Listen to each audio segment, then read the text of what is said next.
आपण मागच्या पिरियडला तुम्हाला व्हिटाकर सिस्टीम दाखवली होती. वेगवेगळे कॅरेक्टर पाठ करायला लावलेले होते तुम्हाला. Kingdom Monera, kingdom protista, kingdom फंगाय यांचे कॅरेक्टर लर्न करायला लावलेले होते. पुढचा भाग बघणार आहेत आपण क्लासिफिकेशन ऑफ मायक्रोब्स, सूक्ष्मजीवांचं वर्गीकरण. तर सूक्ष्मजीवांचं वर्गीकरण करताना सूक्ष्मजीव किती लहान असतात तर त्यांचं मोजमाप हे मायक्रोमीटर आणि नॅनोमीटरमध्ये करतात. तर मायक्रोमीटर हे नेहमी लक्षात ठेवा. 1 metre is equal to 10⁶ micrometre and 1 metre is equal to 10⁹ nanometre.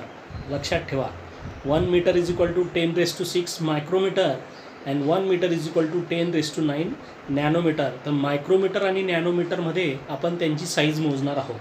तर क्लासिफिकेशन ऑफ मायक्रोब्समध्ये सगळ्यात पहिले बघणार आहेत आपण बॅक्टेरिया. बॅक्टेरिया म्हणजे जीवाणू. या जीवाणूची जी साईज आहे ती जवळजवळ 1 मायक्रोमीटरपासून 10 मायक्रोमीटरपर्यंत असते. तर याचे काही कॅरेक्टर आहेत जे परीक्षेला विचारले जातात. First character, these are unicellular, these are independent, हे स्वतंत्र राहतात. ऑर कधीकधी पॅरासिटिक ऑर्गॅनिझम, कधीकधी दुसऱ्या सजीवांवर हे अवलंबून असतात. परजीवी, पॅरासिटिक म्हणजे परजीवी. Sometimes many bacteria together form colony. काही एकटे राहतात, काही समूहाने राहतात. कॉलनी म्हणजे समूहाने राहतात. हे पहिलं लक्षण पुस्तक समोर ठेवा म्हणजेच तुम्हाला लवकर कळेल. Second, bacterial cell is prokaryotic with cell wall. Prokaryotic म्हणजे ज्यांचं न्यूक्लियस पूर्ण डिस्टिंक्ट नसतं, with cell wall but distinct nucleus or cell organelle are absent. काहींमध्ये सेल ऑर्गॅनल नसतात, काहींमध्ये न्यूक्लियस पूर्ण डिस्टिंक्ट नसतं, काहींमध्ये न्यूक्लियस डिस्टिंक्ट असतं. अशा वेगवेगळ्या प्रकारचे बॅक्टेरिया याच्यामध्ये येतात.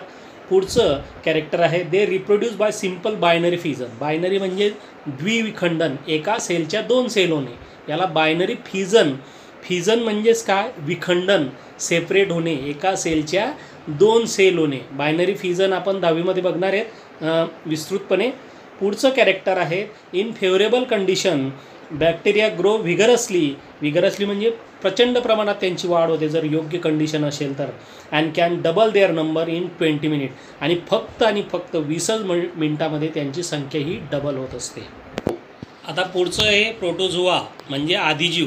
यांची साईज ही जवळजवळ 200 मायक्रोमीटर असते, म्हणजे बॅक्टेरियापेक्षा थोडे मोठे असतात. यांचे कॅरेक्टर बघू. Protozoans are found in soil, fresh water and sea water. सगळीकडे आढळतात.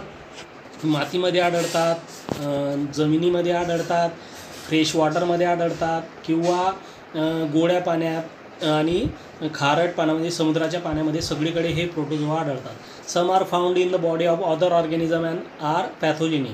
कधीकधी हे प्रोटोझोआ हे दुसऱ्या सजीवांच्या शरीरात प्रवेश करतात आणि रोगजंतू म्हणून कार्य करत असतात. These are unicellular organism with eukaryotic cell. हे एक पेशी असून यांचे सेल युकॅरियोटिक आहेत with distinct nucleus. There is a great variation in cell structure. यांच्या पेशींच्या रचनेमध्ये भरपूर विविधता आहे. Organ of locomotion and mode of nutrition among protozoa. आणि यांच्यामध्ये प्रचलन करण्यासाठी विशिष्ट अंग असतात. Mode of nutrition among protozoa. These organism reproduce by simple cell division. आणि यांचं जी प्रजनन क्रिया आहे ही पेशी विभाजनामार्फत चालते. त्याचे काही उदाहरणं लक्षात ठेवा. अमेबा, पॅरामेशियम हे free living in dirty water. हे गढूळ पाण्यामध्ये राहतात, पॅरामेशियम आणि अमेबा. त्याच्यानंतर एंटामोएबा हिस्टोलेटिका. आणि याच्यामुळे आपल्याला अमिबेसिस म्हणजे अमेबिक डिसेंट्री नावाचा आजार होत असतो. प्लाझ्मोडियम व्हायवॅक्स याच्याने मलेरिया होतो. युग्लेना हा ऑटोट्रॉपिक लिव्हिंग थिंग्स आहे. पुढचं तिसरं आहे फंगाय. फंगायची size approximately 10 micrometer to 100 micrometer. त्याचे कॅरेक्टर बघू. These are found in decaying organic matter. हे कुजलेल्या सजीवांवर वाढतात किंवा द्रव्यावर वाढतात. कुजलेले मेलेले या सजीवांवर बुरशी वाढते. फंगाय म्हणजे बुरशी. And dead bodies of plants and animal. Second, these are eukaryotic organism. पुन्हा सांगणार नाही मी आता. युकॅरियोटिक म्हणजे distinct nucleus. Some are unicellular. काही युनिसेल्युलर असतात, एक पेशीय. And others are visible with naked eye. आणि काही हे उघड्या डोळ्यांनी आपण बघू शकतो म्हणजे मल्टीसेल्युलर. पुढचं त्यांचं तिसरं कॅरेक्टर आहे सॅप्रोफिटिक. सॅप्रोट्रॉपिक म्हणजे परजीवी म्हणजे मृतूपजीवी. सॅप्रोट्रॉपिक म्हणजे मृतूप, मेलेल्या सजीवांवर वाढणारे. Absorb their food from decaying organic matter. आणि कुजलेल्या मटेरियलपासून हे त्यांचं अन्न ग्रहण करत असतात. ते रिप्रोड्यूस सेक्शुअली लैंगिक प्रजनन करतात. And asexual by cell division. आणि अलैंगिक प्रजनन असेल तर ते पेशी विभाजनामार्फत चालतं. Or bye budding. बडिंग म्हणजे मुकुलायन. बड म्हणजे माहिती असेल तुम्हाला, एक सेल असते, त्या सेलला एक बड येतं म्हणजे एक गुठळी येते आणि ती गुठळी वाढून त्याच्यापासून नवीन सेल तयार होते. यालाच बडिंग असं आपण म्हणतो. याचे उदाहरणं बेकर्स ईस्ट जे आपण ब्रेड बनवण्यासाठी वापरतो, किन्व म्हणतो आपण त्याला, कॅन्डिडा आणि मशरूम जे आपण मशरूमच्या भाज्या आपण जे खातो त्याच्यातला एक हा प्रकार आहे. पुढचं आहे अल्गी म्हणजे शेवाळ. याची साईज 10 मायक्रोमीटर टू 100 मायक्रोमीटर असते. त्याचे काही अल्गी म्हणजे शेवाळचं पहिलं कॅरेक्टर, दीज आर ॲक्वेटिक. हे जलचर असतात, युकॉरिटिक असतात, युनिसेल्युलर एकपेशी असतात, ऑटोट्रॉपिक ऑर्गॅनिझम, स्वतःचं अन्न स्वतः तयार करतात. तिसरं character, photosynthesis is carried out with the help of chloroplast present in the cell. यांच्या पेशींमध्ये क्लोरोप्लास्ट असतं म्हणून शेवाळ ही हिरव्या रंगाची असते आणि या क्लोरोप्लास्टच्या साह्याने ते स्वतःचं अन्न स्वतः तयार करत असतात. एक्झाम्पल आहे त्याचं Chlorella Chlamydomonas. Very few species of algae are unicellular. याच्यातल्या काही ज्या जाती आहेत या एक पेशी आहेत ज्या आपल्याला उघड्या डोळ्यांना दिसत नाही. म्हणजे शेवाळ जी आहे काही जाती आपल्याला दिसत नाही. Most of them are multicellular. परंतु बऱ्यापैकी आपल्याला जास्तीत जास्त त्यांच्या जाती या बहुपेशी आहेत आणि आपण उघड्या डोळ्यांनी ते बघू शकतो. आणि लास्ट मायक्रोब्स बघतोय आपण, व्हायरसेस म्हणजे विषाणू. हे सगळ्यात सूक्ष्म असतात सर्वांमध्ये, बॅक्टेरिया, अल्गी, प्रोटोझोआ सगळ्यांमध्ये.